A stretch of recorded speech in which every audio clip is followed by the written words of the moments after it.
إخواني أخواتي، كما كتشوفوا الكراغلة وقعوا في الفخ بعد تصريح موتيسيبي بأن المغرب هو المرشح تقريبا الأول من أجل استضافة مونديال كأس إفريقيا 2025.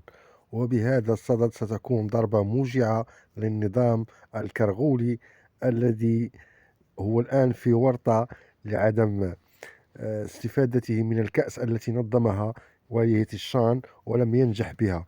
ضربات وراء ضربات للنظام الكرغولي الذي يستمر في معاداته للمغرب، وكما يقول المثل: اللهم كثر حسادنا، كما قال نصره الله محمد السادس. وبهذا نحن نفتخر على أن بلدنا سيستضيف كأس إفريقيا للأمم سنة 2025.